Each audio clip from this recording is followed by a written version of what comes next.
আসসালামু আলাইকুম এভরিওয়ান, কেমন আছেন সবাই? আশা করি ভালো আছেন। আমি আলহামদুলিল্লাহ খুব ভালো আছি। তো আজকে হলো যে একটা অন্যরকম আর কি খাবার বানাবো, আমাদের এদিকে মলিদা বলে। আর বরিশালে হলো যে এইটা আর কি বেশি খাওয়া হয়, বিশেষ করে আমাদের এই দিক দিয়ে আর কি। আমাদের এদিক দিয়েও আগে খাওয়া হয়তো, এখন হলো যে এইটা বেশি একটা খাওয়া হয় না। ঈদের দিন সকালবেলা ভোর মানে কি ইসে প্রত্যেক সবার ঘরে হলো যে এটা বানায় আর কি, সবার ঘরে ঘরে দিয়ে আসে। আর আমি হলো যে যেহেতু এবার হলো যে ঈদ করছি শ্বশুর বাড়িতে, তো ওইদিকে হলো যে এটা করা হয় না, এজন্য বাড়িতে আসা মাত্রই আম্মু আর কি হলো যে ই করছে। তো আমি হলো যে ব্লেন্ডার করছিলাম, তখন দেখি যে ব্লেন্ডার একটু আস্তে আস্তে আছে, এই জন্য হলো যে আমি পাটায় আর কি একটু বাইটা নিছি। আর এখানে হলো যে সাথে লাগবে হলো যে আদা আর হলো যে পান। এটা হলো যে মূলত দেয় পেটে প্রবলেম হয়, এই জন্য আদা আর পানটা দিলে হলো যে করে না। তো আমি হলো যে বাইরে বসে করছি, তো চারপাশে হলো যে যা আছে আর কি ওইগুলো আপনারা একটু স্কিপ করবেন। আর এই তো আমার হলো যে পানটা আর আদাটা একসাথে আর কি বাটাও হয়ে গেছে, আর চালটাও হলো যে আমি বাইটা ফেলছি।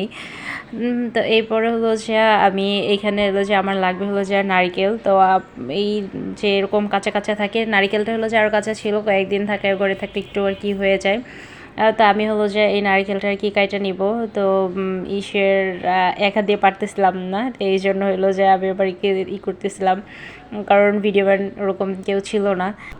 তাই একা একাই হলো যে নারিকেল কাটা প্লাস একা একাই হলো যে ভিডিও করা। তো আমি হলো যে এক হাত দিয়ে আর কি ছাড়াইতে পারতেছিলাম না, এই জন্য হলো যে ভিডিওটা অফ করে এই তো আমার নারিকেল আর কি ছোলা হয়ে গেছে।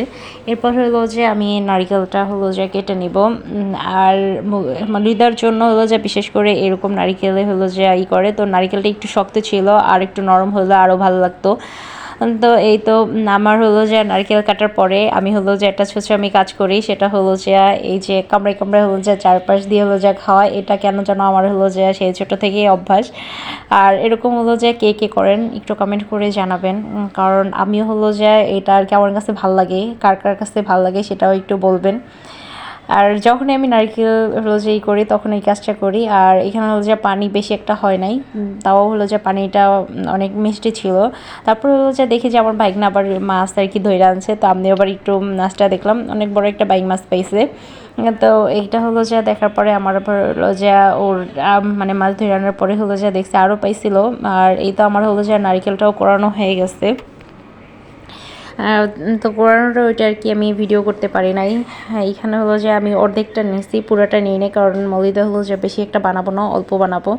আর এখানে হলো যে আমি চিনি আর হলো যে পানি দিয়ে হলো যে গোলাই নিছি। এর সাথে হলো যে অনেকে হলো যে মুড়ি অ্যাড করে, তারপর হলো যে তালের যে ভিতরে ফোকরা থাকে ওইগুলো অ্যাড করে। তা আমার কাছে হলো যে ওইগুলো থেকে জাস্ট এরকমই হলো যে ভাল লাগে, এই জন্য হলো যে আমি বেশি কিছু অ্যাড করি নাই।